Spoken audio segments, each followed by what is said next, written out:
Hello నా మీ పేరు? శ్రీనివాస్ అన్న. ప్రెజెంట్ చూసుకుంటే రిషికొండలో సీలింగ్ నుండి పెచ్చులు ఊడిపోతున్నాయని పవన్ కళ్యాణ్ గారు విజిట్ చేశారు కదా, అది కావాలని ఆయన ఇప్పుడు దాన్ని తెర మీదకి తెచ్చారు అంటున్నారు, ఏమంటారు?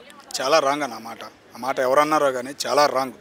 ఎందుకు అంటున్నానంటే ఆ మాట రుషికొండ ఒక వైజాగ్కి ఒక గుండెకాయ లాంటిది ఆ రుషికొండ అనేది. దాన్ని ఆల్రెడీ ఒక చిన్న 2 డాబాలు వేసినా కూడా 15 లక్షలు 16 లక్షలు ఖర్చు అయినా దగ్గరగా 17-16 కోట్ల ఆదాయం ఉండేది రెవెన్యూ. కానీ దాన్ని వెళ్ళి ఏలు పెట్టి దాన్ని ఏందో ఇంద్రభవనాలు కట్టి మేము అనుకున్నాం, అప్పుడు ఇంద్రభవనాలు అని అనుకున్నాం. కానీ ఆ ఇంద్రభవనాలకు కట్టి 450 కోట్లు అనవసరంగా జనం డబ్బులు నాశనం చేశారు. అది కాకుండా ఇంకా పూర్తవ్వలేదంట. అది 7 టవర్సో 8 టవర్సో పూర్తి చేయాల్సింది, ఇంకా 4 అయినాయి అని అంటున్నారు. ఆ 4 కూడా బొక్కలు అంత బొక్కలు పడుతుంటే అట్లా దానికి మళ్ళీ ఏం చేస్తున్నారు, పడింది ఒక చోట అయితే ఇది ఒక చోట చూపిస్తున్నారు. కానీ వైసీపీ వాళ్ళు ఏమంటారంటే సుగాలి ప్రీతిని డైవర్ట్ చేయడానికి ఇష్యూని కావాలని వీళ్ళే అలా చేసి సీలింగ్ కింద పడేలాగా చేసి బొక్కలు పెట్టి వీళ్ళే కావాలని డైవర్ట్ చేస్తున్నారు అంటున్నారు కదా. ఏమి అందనోడు ఏదోడు పట్టుకుంటాడు అంటారు చూసావా, సేమ్ అదే పరిస్థితి. ఆడ క్లారిటీగా కనపడుతుంది. నీ మీడియా చూసింది, మీ సాక్షి మీడియాలో వచ్చింది, మీ జగన్కి సంబంధించిన మీడియాల్లో వచ్చినాయి, అన్ని మీడియాల్లో వచ్చినాయి, అన్నీ క్లారిటీగా కనపడుతుంది. అక్కడ ఉన్న కలెక్టర్లు చెప్పారు, ఇట్లా అయింది సార్, ఇంత కరెంటు బిల్లు ఏది ₹1 కోటి కరెంటు బిల్లు పెండింగ్ పడింది సార్, దీన్ని ఏం చేయకుండా ఇట్లా ఖాళీగా ఉంచడం వల్ల ప్రయోజనం లేదని లోకల్గా చెబుతున్నారు. మరి దాని గురించి మాట్లాడు, ఊడిపోయిందని చూపిస్తున్నారు కదా, నీకు క్లారిటీగా కనపడుతుంది అదా. మరి దాని గురించి నువ్వు చెప్పొచ్చు కదా, నువ్వు వెళ్ళి చూపి, పడలేదు అది ఊడి పడలేదు అదంతా పేకని చూపి. అది ఆ కొండని ఇప్పుడు ఈ ఉదుగుపోయేదాన్ని వస్తే మొత్తం కొట్టుకుపోయేటట్టు అన్న ఫీలింగ్ కలిగింది. మేము కొత్తలో చూసినప్పుడు మన గంటా గారు వెళ్ళినప్పుడు చూసాం, అరే బాగానే కట్టాడు బాబు ఇంద్రభవనం అని అనిపించింది. పవన్ కళ్యాణ్ గారు కూడా విజిట్ చేశారు కొత్తలో స్టార్టింగ్. ఆ పవన్ కళ్యాణ్ గారు వెళ్ళినప్పుడు చూపించలేదు, కానీ గంటా గారు వెళ్ళినప్పుడు మాత్రం మొత్తం అంతా ఏది మన లెటిన్ బాత్రూమ్ల దగ్గర నుంచి బంగారం వేయటం అన్ని అంతా చూపించారు. అది చూపించేపాటికి అబ్బా బాగానే కట్టాడు బాబు అనే ఫీలింగ్ కలిగింది. ₹1 ఆదాయం వచ్చిందిలే గవర్నమెంట్ కానీ అనుకున్నాం అప్పుడు. కానీ ఇప్పుడు చూస్తే పరిస్థితి ఉన్న ఆదాయం లేదు, అన్న ఆదాయం లేదు, కరెంటు బిల్లు కోట్లు అప్పులు అయిందని చెబుతున్నారు.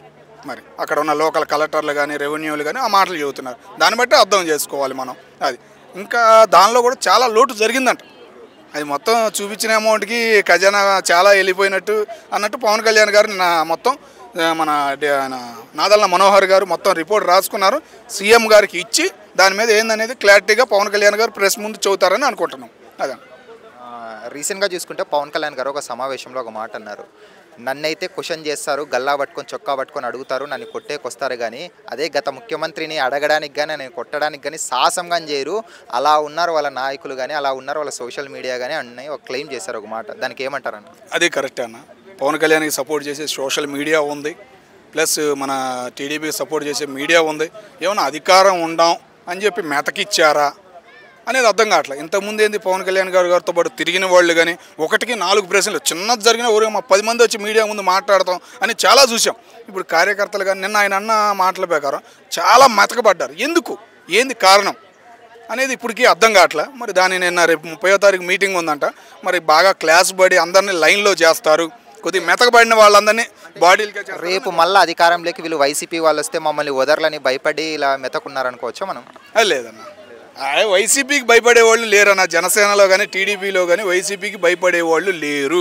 అది బెమ అంతే. ఏ కేసులు పెడతారు అవన్నీ చూసి నాని ఉన్నవాళ్ళే. మనోహర్ గారు కాంగ్రెస్ పార్టీ మనోహర్ గారు చాలా సీనియర్, ఆయన ఎన్నో చూశాడు. ఓకేనా, స్పీకర్గా చేశాడు, 2 రాష్ట్రాల మీద ఎంతో హంగామా అనేది జరిపింది. అది వాళ్ళ నాన్నగారు ముఖ్యమంత్రిగా చేశారు, మనోహర్ గారు వాళ్ళ నాన్నగారు. చాలా ఉంది చరిత్ర. భయం అనేది మన జనసేనలో కానీ టీడీపీలో కానీ ఎవరికి లేదన్న. అది కొంతమంది చంద్రబాబు నాయుడు గారే మా చేతులు కట్టేశారు, దీనికి జోలికి వెళ్ళకండి అన్నారు, దానికి ఏమంటారు? అదేదన్నా ఒక మాట చెబుతున్నా, వైసీపీ వాళ్ళు అనే మాటలు కూటమి కలిసి ఉంది. పవన్ కళ్యాణ్ గారు చాలా భయం ఉంటుంది. వాళ్ళు మన పవన్ కళ్యాణ్ సభ ఏదైనా కొద్ది భయం తను కూడా ఒక ఫీలింగ్ ఉంటుంది. ఆ ఫీలింగ్ అనేది పోయిందన్న. ఏపీలో రాజకీయం అంటే కుల రాజకీయం అన్న. ఓకేనా, నాయుడికి చౌదరికి అస్సలు పడదు. అట్లాంటిది ఇప్పుడు కలయిక అనేది ఎట్లా ఉందంటే, ఒక్క ఉదాహరణ మంగళగిరిలో లోకేష్ అన్నకు సపోర్ట్ చేస్తున్నాడంటే నాయుడు అన్నే. ఓకేనా, చాలా కలయిక ఆడ మొదలవుతుంది. మనకు రిజల్ట్ కనపడేది కూడా ఏపీలో ముందు కనపడే రిజల్ట్ ఎక్కడంటే మంగళగిరి నియోజకవర్గం అమరావతిలోనే రిజల్ట్ అనేది కనపడబోతుంది అన్న. అది okay, thank you. Hello sir, మీ పేరు? నా పేరు నూకరాజు నాయుడు అండి. ప్రజెంట్ చూసుకుంటే సుగాలి ప్రీతి ఇష్యూని మళ్లించడానికే పవన్ కళ్యాణ్ గారు రిషికొండ వెళ్ళారు అంటున్నారు, దాని మీద మీ అభిప్రాయం ఏంటి? ఏం కలిసి వస్తుందంట ఆయనకి? పవన్ కళ్యాణ్ గారికి ఏం కలిసి వస్తుంది? సుగాలి ప్రీతిని పక్కదో పెట్టించడానికి పవన్ కళ్యాణ్కి ఏం కలిసి వస్తుంది? సుగాలి ప్రీతి కావాలని చెప్పి సుగాలి ప్రీతిని తీసుకొచ్చి ఈవేళ పవన్ కళ్యాణ్ గారు నాకు మోసం చేశారు, ఎన్నిపోటు పొడిచారు, నా బిడ్డ సావుని తీసుకుని ఏదో ఉప ముఖ్యమంత్రి అయ్యాడని సుగాలి ప్రీతి తల్లి ఎలాంటి దుర్మార్గమైన మాటలు మాట్లాడిందంటే ఈవేళ నిజంగా పవన్ కళ్యాణ్ గారు సుగాలి ప్రీతి వాళ్ళ తల్లికి చేసిన సాయం అంతా ఇంత కాదు. ప్రభుత్వం జగన్ ప్రభుత్వం ఉన్నప్పుడు 2 లక్షల మందితో ధర్నా చేసి సుగాలి ప్రీతిని కేసు ఒక కొలిక్కి తీసుకురావాలని, హంతకులను పట్టుకోవాలని పెద్ద ధర్నా చేసి ప్రాణాలకు తెగించి పోరాటం చేసి జన సైనికులు వీర మహిళలు అండగా నిలిచిన తర్వాత 5 ఎకరాల భూమి 8 లక్షల రూపాయలు అలా అయ్యి కాకుండా జన సైనికులు కానీ వీర మహిళలు కానీ ఫోన్పే గూగుల్ పే ద్వారా కుటుంబాన్ని ఆదుకున్న గొప్ప మహానుభావుడు పవన్ కళ్యాణ్ గారు. ఆ మహానుభావుణ్ణి ఇంత నీచాతినీచంగా సాక్షి ఛానల్ తీసుకొచ్చి ఆయన ఏదో వెన్నుపోటు పొడిచినట్టు, ఆయన ఏదో మోసం చేసినట్టు, ఆయన ఏదో ఈ కేసు గురించి పట్టించుకున్నట్టు ఈవేళ మీడియా ముందుకు వచ్చి చెప్పింది.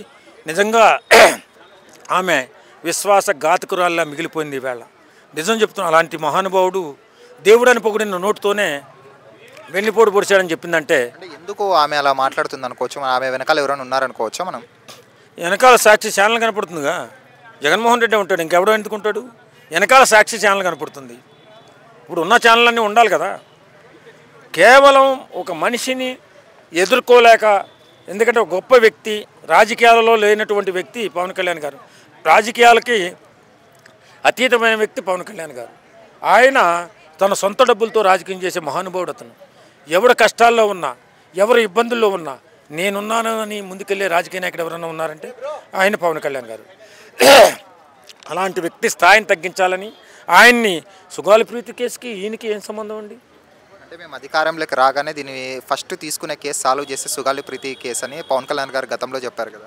మీరు చూసారో చూడలేదో, సుగాలి ప్రీతి తల్లి గెలిచిన నెలలో వచ్చి పవన్ కళ్యాణ్ గారిని కలిసి ఆ కేసు ముందుకెళ్తుందమ్మా, ఖచ్చితంగా మీకు న్యాయం జరుగుతుంది అన్నప్పుడు సుగాలి ప్రీతి తల్లి ఇప్పుడున్నటువంటి పార్వతి ఆమె మా అన్న అండతోనే ఈవేళ ఈ స్థాయిలో నా కేసు ముందుకెళ్తుంది, ఆయన సహాయం మరువలేనిది, ఆయన నాకు దేవుడిచ్చిన అన్నయ్య, ఇంత గొప్ప వ్యక్తిత్వం ఉన్నటువంటి పవన్ కళ్యాణ్ గారు ఉండడం వల్ల ఈవేళ నేను అడవి బిడ్డనైనా ట్రైబల్నైనా సరే కానీ నాకు ఇంత అండగా నిలబడ్డ మహానుభావుడు పవన్ కళ్యాణ్ అని చెప్పి ఆవేళ చెప్పి ఈవేళ అదే సుగాలి ప్రీతి తల్లి వచ్చి పవన్ కళ్యాణ్ నా బిడ్డ చావుని రాజకీయాలకు వాడుకున్నాడని చెప్పడం ఎంత శోచనీయం. నిజంగా అలాంటి వ్యక్తిత్వం ఉన్న మనుషులు ఉంటే రేపొద్దున ఎవరికైనా అన్యాయం జరిగితే పవన్ కళ్యాణ్ లాంటి వ్యక్తి వెళ్ళి అండగా నిలబడగలుగుతాడా? చేసిన సాయాన్ని మర్చిపోయి విశ్వాసఘాతకులకి ఎవరైనా సాయం చేయగలుగుతారా? కాబట్టి రాజకీయాలుంటే రాజకీయాల్లో చూసుకోవాలా, రాజకీయాలుంటే రాజకీయంగా ఎదుర్కోవాలా, అంతేగా తప్ప ఒక వికలాంగురాలను అడ్డు పెట్టుకుని చేస్తున్న ఈ డ్రామాలు అన్యాయం, అక్రమం, దుర్మార్గం నిజంగా. అయినా ఒక వికలాంగురాలను అడ్డు పెట్టుకుని రాజకీయాలు చేస్తారా ఎవరన్నా? అసలు సంబంధం ఉందా పవన్ కళ్యాణ్కి? ఈ కేసును బయటకు తీసుకొచ్చిందే పవన్ కళ్యాణ్ గారు, ఈ కేసులో న్యాయం జరగాలని పోరాటం చేసిందే పవన్ కళ్యాణ్ గారు, ఈ కేసులో కుటుంబాన్ని ఆదుకోవాలని పోరాటం చేసి 5 ఎకరాల భూమి 8 లక్షల రూపాయలు సహాయం, తర్వాత హీరో మహిళలు, జనసేన నాయకులు, మనసున్న ప్రతి ఒక్కరూ సాయం చేయండి అని చెప్పి ఆమె ఫోన్ నెంబర్ ఇచ్చి గూగుల్ పే ఫోన్పే చేపించినటువంటి గొప్ప వ్యక్తిత్వం ఉన్న మనిషి పవన్ కళ్యాణ్ గారు. కానీ వేళ వచ్చి ఇలా మాట్లాడుతుందంటే ఇక మోరల్ వాల్యూస్ ఎక్కడుంటాయండి? మనిషి ఎలా ఆదుకోగలుగుతాడు? ఈ సన్నివేశం చూసిన తర్వాత ఇంత దుర్మార్గం ఉంటుందా, ఇంత అన్యాయం ఉంటుందా? సాయం చేసిన చేతుల్ని నరికేయాలని చూస్తారా అనిపిస్తుంది ఇవాళ చూస్తే. హలో, నా మీ పేరు? నా పేరు కిరణ్. ప్రజెంట్ పవన్ కళ్యాణ్ గారు రిషికొండకి పర్యటించారు. సుగాలి ప్రీతి కేసుని దారి మళ్లించడానికి రిషికొండకి వెళ్ళారు అంటున్నారు, దానికి ఏమంటారు మీరు? అది రిషికొండకి వెళ్ళడం అయితే లేరు, అది పడిపోయింది, అది పడేశారని తెలియదు, పడిపోయిందో తెలియదు, అది పిఓపి సీలింగ్ పడిపోయింది, అది కావాలి చేశారు, అది కావాలని తెలియదు, మనకు చూడలేదు. కాబట్టి ఇది సుగాలి ప్రీతి గురించి అయితే మాత్రం కేసు అయితే డైవర్షన్ పది పాలిటిక్స్. ఎందుకంటే వాళ్ళ అమ్మనే చెప్తుంది కదా నాకేం చేయలేదు, న్యాయం చేయలేదు అనేసి. ప్రతి విషయంలో నన్ను ఆదుకున్నారు. కనీసం పవన్ కళ్యాణ్ వెళ్ళి కలిసినాక 3 నెలలు పట్టింది కలవడానికి. పవన్ కళ్యాణ్ని కలిసినాక హామీ ఇచ్చా అని చెప్పాడు, కలవడం కూడా కలవలేదు ఇంతవరకు. ఫస్ట్ ఎలక్షన్ల ముందు ప్రతి స్టేజ్ మీద చెప్పుకుంటూ వచ్చాడు. అంటే వైసీపీ వాళ్ళు ఏమంటున్నారంటే ఆ సీలింగ్ ఏదైతే పడిపోయిందో అది కూటమి ప్రభుత్వం వాళ్ళే కావాలనే పడగొట్టారు, మంచిదాన్ని జగన్ ప్రభుత్వంలో జరిగిందని వాళ్ళే పడగొట్టారు అంటున్నారు. ఎందుకంటే దారి మళ్లించడానికి. అది 100% కరెక్ట్ కదన్నా. అలాగే కూటమి పరిపాలన చూసుకుంటే ఇప్పుడు ఎలా ఉంది? కూటమి పరిపాలన అయితే పెద్దగా ఏం బాగాలేదు. రాజధాని ఉన్నారు, రాజధానికి వర్షాలు వచ్చి ఈ నీళ్ళు దూడడానికి డబ్బులన్నీ ఖర్చు అవుతున్నాయి. అంటే జగన్ తెచ్చిన 3 క్యాపిటల్స్ అనేది ప్రతిపాదన కరెక్ట్ అంటారు. ఇప్పుడు వాళ్ళే అంటున్నారు కదా, ఇప్పుడు వైజాగ్ ఎగ్జిక్యూటివ్ రాజధాని వాళ్ళే చెప్తున్నారు కదా. ఇప్పుడు జగన్ తెచ్చింది అదే, కాకపోతే వీళ్ళు చెప్పకుండా చెప్తున్నారు. జగన్ ముందే చెప్పాడు.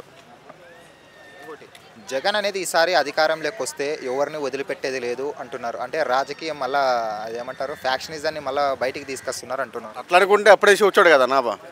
రాజకీయం అనేది అప్పుడే తీసుకొచ్చాడు కదా. రోడ్డు అనేది ప్రజలకు మంచి చేద్దాం వచ్చాడు, మంచి చేసాడు, వెళ్ళిపోయాడు.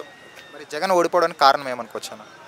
జగన్ ఓడిపోవడానికి కారణం కొంతవరకు ఈవీఎంలు అంటున్నారు, కొంతవరకు కూటమి ప్రభావం అంతే. వీళ్ళు ఇచ్చిన దొంగ హామీలు. అంటే హామీలు ఇచ్చినవన్నీ నెరవేర్చామంటున్నారు కదా. సూపర్ 6 ఏదైతే ఇచ్చామో అన్నీ నెరవేర్చామంటున్నారు. ఏం నెరవేర్చారు చెప్పమన్నా? బస్సు ఫ్రీ, ఉచిత బస్సు ఫ్రీ అన్నారు. 4000 అదే పింఛన్ ఇస్తామన్నారు, ఇచ్చారు. గ్యాస్ సిలిండర్లు ఇస్తామన్నారు. అది ఇంకా కరెక్ట్ కాలేదు.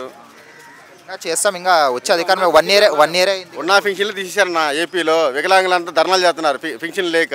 మళ్ళీ ఏమన్నారు, ఎలిజిబిలిటీ ఎవరైతే ఉన్నారో వాళ్ళకి ఇస్తాము, ఎలిజిబిలిటీ లేని వాళ్ళని తీసేస్తామన్నారు కదా. అదే ఎన్ని రోజులు చేస్తారు అట్లాగా, 2 నెలలు చేస్తారు అట్లాగా. ఓవరాల్గా ఏం చెప్తారన్న మరి? అంటే ఎలిజిబిలిటీ అంటే ఓన్లీ సీకి ఇస్తారండి, చౌదరికి ఇస్తారా? ఎలిజిబిలిటీ అంటే మీరు డిక్లేర్ చేస్తే ఎలిజిబిలిటీ అవుతుందా, లేకపోతే ఎలిజిబిలిటీ అనేది ఎలా డిక్లేర్ చేస్తారు సార్ మీరు? అది కరెక్ట్ కాదు కదండి. ఎలిజిబిలిటీ అనేది జగన్ ప్రభుత్వంలో ఏ క్యాస్ట్కైనా ప్రతి అందరికీ కూడా అందిందో లేదనేది ప్రజలకు తెలుసు, తీసుకున్న వాళ్ళకి తెలుసు. నేను ఏమంటున్నానంటే ఈసారి జగన్ ప్రభుత్వంలోకి వస్తే గొడవలు అవుతాయా అవ్వా అని అడిగితే ఇప్పుడు ప్రజెంట్ ఏం జరుగుతుంది అనేది అందరం చూస్తున్నాం, మేము చూస్తున్నాం, మీరు కూడా చూస్తున్నారు కదా. అవునా కదా? అంటే ఇప్పుడు ప్రజల్ని పక్కన పెట్టి మేము అధికారంలోకి వస్తే మేమేంటో చూపిస్తాం, మేము అధికారంలోకి వస్తే వీళ్ళు వచ్చి రెడ్ బుక్ అంటున్నారు, వాళ్ళేమే రాజారెడ్డి రాజ్యాంగం మేము అంటున్నారు. కానీ ఇక్కడ ప్రజల్ని పక్కదో పట్టించి వీళ్ళ స్వభావాల కోసం వీళ్ళు చేస్తున్నారు అంటున్నారు. గత ప్రభుత్వంలో మీకు ఐడియా ఉందో లేదో, 5 years జగన్ గారు ఆయన అధికారంలో ఉన్నప్పుడు 2 years కరోనా, 3 years ఆయన అధికారంలో ఉన్నాడు. ఎప్పుడైనా సరే మా ప్రభుత్వం మా బుక్కు ఈ బుక్కు ఏ బుక్ అయినా ఉందండి. ఇప్పుడు రెడ్ బుక్ గ్రీన్ బుక్లు మనకి ఏ బుక్లు అయితే మనకి ఎందుకంటే మనకు న్యాయం చేసే వాళ్ళు కావాలి. మాకు జగన్ గారు అయితే న్యాయం చేశారు, 100% మా జగన్ గారు అయితే మాకు న్యాయం చేశారండి. 2029లో కంబ్యాక్ ఇచ్చే అవకాశం ఉందా? 200కి 500% మేము ఇస్తామండి. మేము యూత్, మాది భీమవరం, నా పేరు రంగా. భీమవరం రంగా అంటే తెలియని వాళ్ళు ఎవరు కూడా లేరు. 200% అయినా తెలిసిపోతుందండి. భీమవరం కుర్రోళ్ళకైనా, పిఠాపురం కుర్రోళ్ళకైనా, లేకపోతే మా జక్కంపూడి రాజమండ్రి మా కుర్రోడికైనా మా అందరికి తెలుసు. హలో అమ్మా, మీ పేరు? నా పేరు కళ్యాణ్ నాన్న. కూటమి పరిపాలన ఎలా ఉందమ్మా? కూటమి పరిపాలన బాగానే ఉందిగా, బాగానే చేస్తాండ్రు. ఇచ్చిన హామీలను నెరవేర్చారంటారు. నెరవేరుతూనే ఉన్నారు ఒక్కొక్కటి బాగానే పెడతాండ్రుగా. రీసెంట్గా వచ్చే మహిళలకు ఉచిత బస్సు ప్రయాణం ఇచ్చారు. దానివల్ల చాలా నష్టమే ఉంది కానీ లాభం లేదు. గవర్నమెంట్ కనే చాలా లాస్ వస్తుంది. తిరిగి మనతోనే ట్యాక్సులు కట్టిస్తారు అంటున్నారు. కట్టియచ్చు ఆ మాట కూడా నిజమే. కానీ మరి ఫ్రీ బస్సు లేడీస్కి పెట్టారు కానీ దుర్వినియోగం చేసుకుంటారు, బాదుకుంటారు. చూస్తున్నాం, గొడవలు పడుతున్నారు కదా. ప్రతి చిన్నదానికి బస్సు ఎక్కి పోతున్నారు. అదే టికెట్ కొన్న వాళ్ళకే స్థలం లేదు. వీళ్ళు టికెట్ తీసుకోకుండా కానీ వీళ్ళే అందరూ మొత్తం ఎక్కుతున్నారు కదా. అవును, మరి అదే మరి పెట్టినందుకు మనం సంతోషించాలి. లేడీస్కి పెట్టినందుకు దాన్ని మనం మంచిగా చూసుకోవాలి. కానీ మళ్ళీ దాన్ని దుర్వినియోగం చేసుకుంటే మళ్ళీ మనకు పెడతారా? గతంలో జగన్ గారి పరిపాలన 5 సంవత్సరాలు చూశారు కదా, ఎలా అనిపించింది? ఇప్పుడు కూటమి పరిపాలన చూస్తున్నా, ఇది ఎలా ఉంది మీకు రెండింటితో పోలిస్తే? ఇప్పుడు ఆయనకు తెలివి ఉన్నట్టు, ఆయనకున్న జ్ఞానం అమ్మటే ఆయన చేసిండు, ఆయన పరిపాలన ఆయన చేసిండు. ఇప్పుడు మీరు వచ్చారు కాబట్టి ఆయన చేయలేనిది ఏమైనా ఉంటే మీరు చేయండి పేద ప్రజలకి. ఇప్పుడు ఆయన వీళ్ళు ఎదురుమల్లి అనుకోవటంలో ఉపయోగం ఏం లేదు. ఆయన ఎంతవరకు చేసిండో చూసి మీరు ఎంతవరకు చేయాలో మీ ప్రభుత్వంలో మీరు చేయండి. అదే నేను అనుకున్నాను. మీరు 2 పరిపాలన చూశారు కదా, మీకు ఏది బాగుంది అనిపిస్తుందమ్మా? ఏది బాగా కాదు, ఎవరు మంచి చేస్తే వాళ్ళేనండి. ఆయన తగ్గట్టు ఆయన చేసిండు, కొన్ని చేసిండు. వీళ్ళు వచ్చినప్పుడు వీళ్ళు కొన్ని చేయాలి. అవి ఇప్పుడు పేద ప్రజలకి ఎవరు మంచి చేస్తే వాళ్ళనే మంచి అనుకుంటారు. ఇప్పుడు వీళ్ళు ఎంత చేస్తున్నారో తెలుస్తుంది కదా. తెలితే అప్పుడు అది మంచా ఇది మంచి అని తెలుతుందిగా. ఇప్పుడు ఆయన కూడా మంచి మంచి పథకాలే పెట్టిండు కావతల. ఆయన్ని అభిమానించే వాళ్ళు కూడా ఉంటారు కదా. అది ఎవరు మంచి చేస్తే వాళ్ళకే. పవన్ కళ్యాణ్ గారు ముఖ్యమంత్రి అయ్యే అవకాశాలు ఉన్నాయా నెక్స్ట్ చంద్రబాబు నాయుడు తర్వాత? ఉన్నాయి. మరి లోకేష్ గారి పరిస్థితి ఏంటంటారు? లోకేష్ గారి పరిస్థితి అంటే ఆయన పరిస్థితి మనం ఏం చెబుతాం. కానీ పవన్ కళ్యాణ్కి అయితే 100కి 100 బాళ్ళు ఉన్నాయి. ఆయన అనుభవాలు నేర్చుకుంటుండు. ముఖ్యమంత్రి అవ్వాలంటే ఎక్కువ స్థానాల్లో పోటీ చేయాలి, కానీ పవన్ కళ్యాణ్ గారు పొత్తు పెట్టుకొని మాకు 20-30 సీట్లు ఇస్తే చాలు అని ఉన్నారు కదా, అలాంటప్పుడు ముఖ్యమంత్రి ఎలా అవుతారు అనుకోవచ్చు? ఆయన పొత్తు అని ఎందుకు అనుకోవాలో, ఆయన అనుభవం నేర్చుకోవాలనుకుంటా. ఈయన సీనియర్ నాయకుడు కదా. చంద్రబాబు నాయుడు గారు అంటే ఎంతో కొంత చేసి సీనియర్ నాయకుడే. ఆయన ఇప్పుడు తెలుగుదేశం పార్టీ నిలబెట్టిందంటే ఆయన వల్లనే కదా. ఎన్ని పోటు అది ఇది అని అంటారు, కానీ ఆయన్ని ఏదేమైనా తెలుగుదేశం ఎన్టీఆర్ పార్టీని నిలబెట్టింది మన చంద్రబాబు నాయుడు. ఆయన అనుభవం ఉండు, ఆయన సీనియర్ నాయకుడు. ఆయన నుంచి నేర్చుకోవాలనుకుండేనా? అట్ట కూడా అనుకోవచ్చు. పొత్తు అని ఎందుకు అనుకోవాలా? నేర్చుకుంటాడు. ఆయనకు అనుభవాలు నేర్చుకొని ఆయన వచ్చే రోజుల్లో సీఎం అవుతాడు పవన్ కళ్యాణ్. అందుకే పొత్తు పెట్టుకుండు. లోకేష్ గారు అయ్యే ఛాన్స్? లోకేష్ గారు కావాలంటే ఆయనకు టైం పట్టుద్ది. ఆయనకు అనుభవం రావాలా, ఆయన వయసు చిన్నది కాబట్టి. అలాగే నెక్స్ట్ 2029లో జగన్మోహన్ రెడ్డి గారు కానీ మేమే అధికారంలోకి వస్తామని గట్టిగా నమ్ముతున్నారు. ఆయనకి ఏమైనా అవకాశం ఉందంటారా? ఆయనకంటే ఆయన చేసే మంచి పనులు బట్టి, దాన్ని బట్టి ప్రజలు నిర్ణయిస్తారు. మనం నిర్ణయం లేము కదా. ఓటు అంటే ప్రజలది, మనమే కదా ప్రజలండి. మరి అదే మరి చెబుతలే. ఇప్పుడు మనం వేసేదాన్ని బట్టి ఉంటుంది. ఇప్పుడు ఆడ ఎవరు మంచిని చేస్తే వాళ్ళే. ఇప్పుడు ఆ పథకాలు ఎవరు ఇప్పుడు మనం ఇచ్చిన మాట ఇచ్చినట్టే నెరవేర్చారు అనుకో, వేస్తారు ఆయనకి.